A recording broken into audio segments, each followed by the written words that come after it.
Hello everybody, welcome to Property Wealth Decoded. I'm Harvey. Set against the backdrop of a rainy Sunday afternoon, as mentioned previously, I had done a video before the budget announcement speaking of potential wealth tax. Now, in the budget announcement, there were some changes. And what were these changes? There were changes in property tax, and it will happen across 2023 and 2024 in different tiers. And today in this video, what I would like to do is to do an update for you as to what the changes are. First up, as mentioned, there will be a change in property taxes for both owner-occupied and non-owner-occupied. The theory of property taxes is based on this value known as the annual value. Now, what is this annual value? It is the estimate of the gross annual rent that you can collect on your property, excluding furniture, excluding furnishing, and excluding maintenance fees. It is determined based on an estimate of properties that are similar to your property. It doesn't have to be your own property that is being leased out. So therefore, as we move forward with this video, what I would like to potentially tell you is how this new ruling could impact you on your numbers. The tax rates would be affecting both owner-occupied and non-owner-occupied. For non-owner-occupied rates, it will happen across all tiers. Previously, it was a range of between 10 to 20%, and moving forward, between 2022 to 2023 and 2024, there will be a step up to a range of 12 to 36%. As for owner-occupied rates, fret not, any annual value that is around 30,000 and below, it should not affect you. But for any portion that is above 30,000, it will change from 4 to 16% previously to 6 to 32% accordingly. All these tax tiers would mean nothing unless we make a case study out of it. So I narrowed it down to perhaps an area that is quite typical of both owner occupation and non-owner occupation. So for ease of the matter, I would use a property, say, in Marina Bay area. For a one-bedroom in Marina Bay area, we would have an annual value sitting around $30,000. A non-owner occupied unit, which means it's being rented out, between now till 2024, which takes the full impact of the tax percentages, it would increase from an original $3,000 up to around $3,700. In a percentage change, it would be a 23% increase. If the same unit were to be owner-occupied, i.e. not leased out, the tax would change from 2022 to 2024 from $900 a year up to $916 a year. In the same breath, it means pretty much nothing.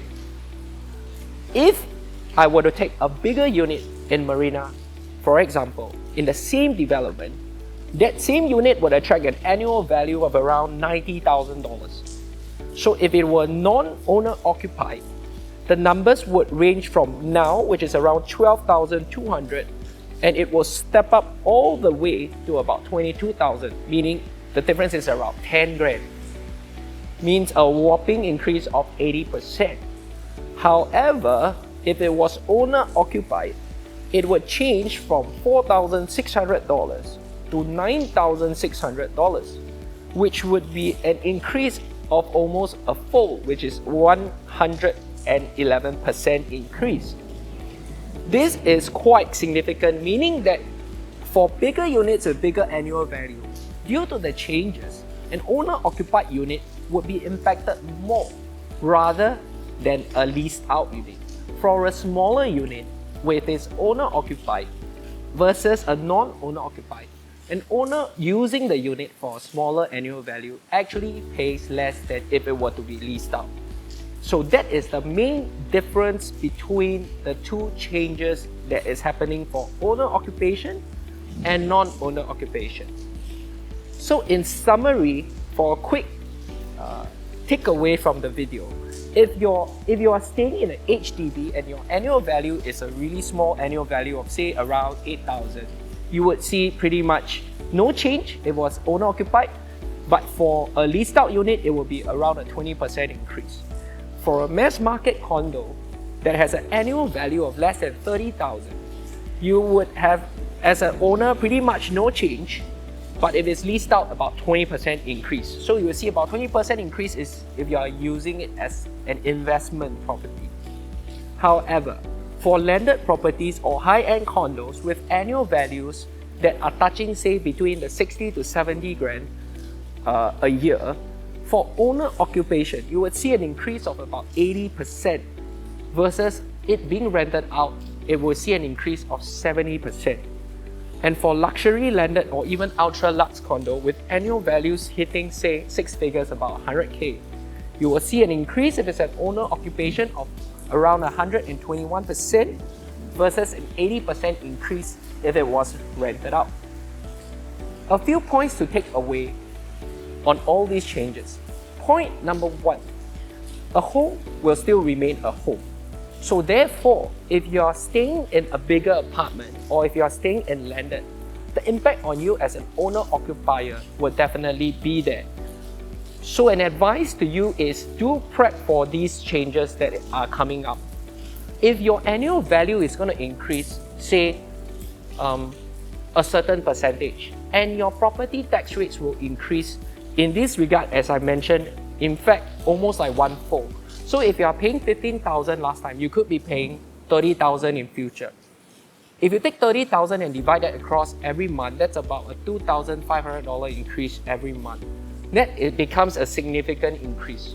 So my advice would be to cater for these increases because it is coming, but it will not happen immediately, but it will happen across 2 years.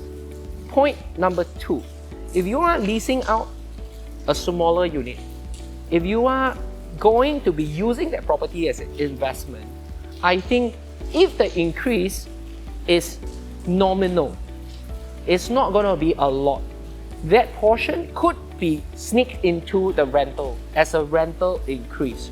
Why is this so? Because I believe that rental markets in this year would be increasing anyway.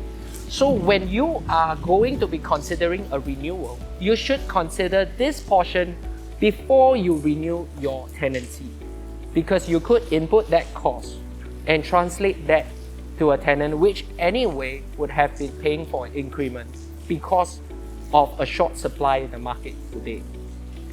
Lastly, point number three, regardless you are using the property for owner occupation or for investment, it is pretty clear that smaller units will not bear a bigger brunt of the change versus bigger units.